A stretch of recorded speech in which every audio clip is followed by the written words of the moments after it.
Today, I will be refuting the claim that nuclear power is the future of clean, sustainable energy through the refutation of three secondary claims. First, that other energy sources are not viable in the long run, and I will refute this by dismissing the negative extrapolations and diminishing the author authority. I will refute the second supporting claim that to combat new energy demands and fears of climate change, governments around the world are moving towards nuclear power for clean, reliable energy because of a lack of a necessary inferential leap. And I will refute the third secondary claim that nuclear power is more reliable, produces more energy, and uses less land than other forms of sustainable energy by exposing the major fallacy, in specifically hasty generalization, that my opponent uses.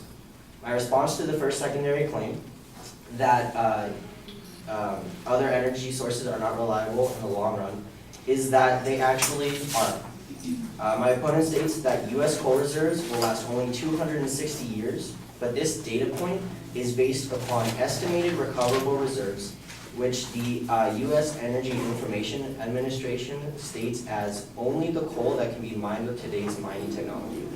This is important to consider because my opponent then stated and extrapolated further that there was a need for another energy source because this 260 years could be reduced to 150 to even 100. And although those might not seem like a lot, or those might seem like large numbers, he said that they were not. But yet, this 260 years shouldn't be diminished, it should be increased because the actual number of years that these reserves will last depends on changes in production and reserve estimates. As time goes on and our ability to extract coal improves, we will reach what is called the demonstrated reserve base, which is the sum of coal in both measured and indicated resource categories of reliability, which is almost twice as much as the reserve number. It means that we will have over 500 years of coal in the near future. This diminishes the necessary need for another energy source. My opponent also extrapolated that oil reserves would only last 5 years and then extrapolated to say that they would last maybe even 2 to 3 with growing needs.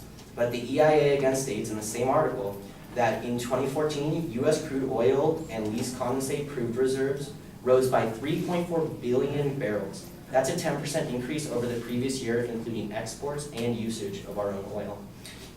Lastly, my opponent quotes Gwyneth Cravens as an authoritative expertise, but really her background does not lend the credence necessary to quote her. She says, "I haven't seen any other technology that was what nuclear power has. Wind and solar are weak and intermittent."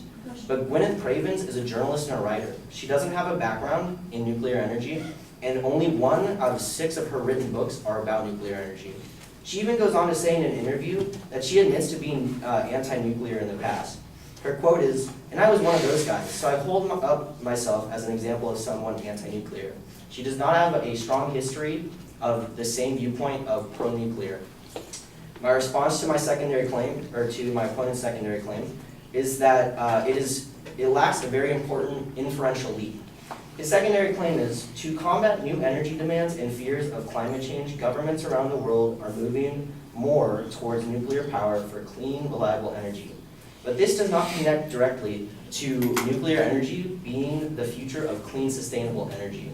Just because governments are starting to put more money into nuclear energy does not directly correlate to nuclear energy being the future of clean, sustainable options.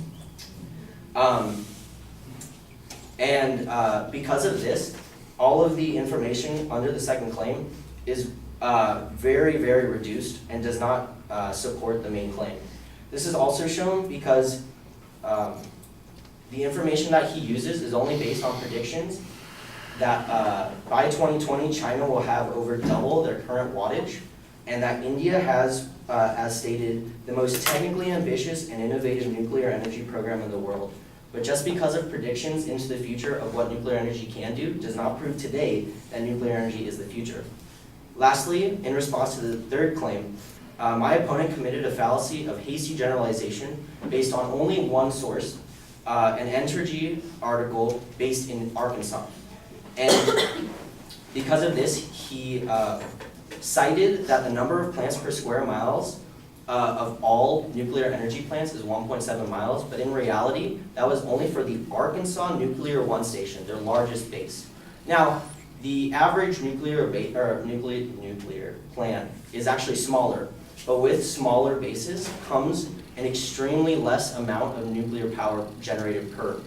In the worst case and circumstances, like in Armenia, their nuclear power plants output 1/5 the best case scenario of these nuclear one stations, and therefore, even though that they don't take up as much space, they produce very minimal the amount of power compared to them.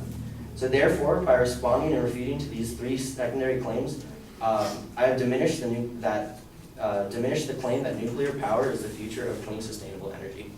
Thank you.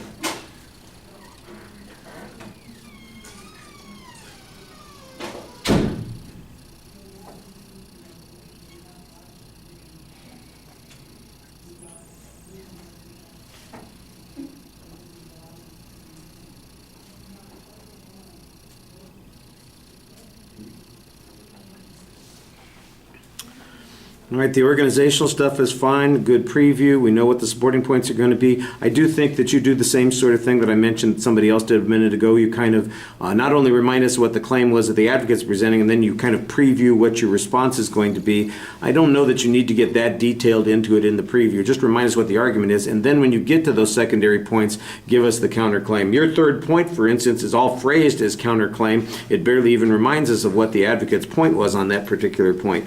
Your challenge on the first point is all about the coal reserves and the explanation there. I thought you did a good job analyzing the limitations of the evidence that the advocate presented there, although I do think there's an issue here that there might be a response to pretty easily, and that is that we're talking about clean and safe energy, and even if these coal reserves are available like you're talking about, coal is probably the dirtiest energy that we have that's available to us, and I'm not exactly sure expanding the amount that we have up to 500 years is all that good an idea. I mean, that would be, if we were having this argument in a debate, I think that would be the first thing that the other side would say, and say, look, we were just trying to point out that there are limited alternatives. We weren't saying that, there isn't enough coal entirely, but that nuclear is a better alternative. But if we were to rely on coal like you're talking about, holy criminy, would things be even worse? And they'd be worse because they would not be very clean. So you got to kind of think a little strategically as well as tactically. I know tactically you're going directly at the argument that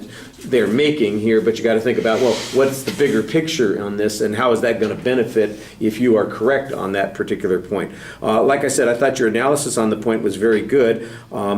I think there are a couple of other arguments that you can make, and that is that none of this, of course, anticipates what new energy resources might be developed, technologies that are coming along, ways in which we can extend our energy with the current resources that we have, conservation, fuel-efficient vehicles, all kinds of sustainable approaches that are being used, and their argument seems to assume that we don't do anything like that, we just need more power, and so nuke's the only power that we can have, or it's these bad things, that sort of thing. So again, I think you need to be a little bit more strategic on that particular point. The second point, your argument, I think, was a little ambiguous. I don't know that you get much on this. I mean, your challenge basically comes down to, well, it's a prediction, and there's no guarantee that the prediction is going to represent the future. Well, that's a little circular, that begs the question.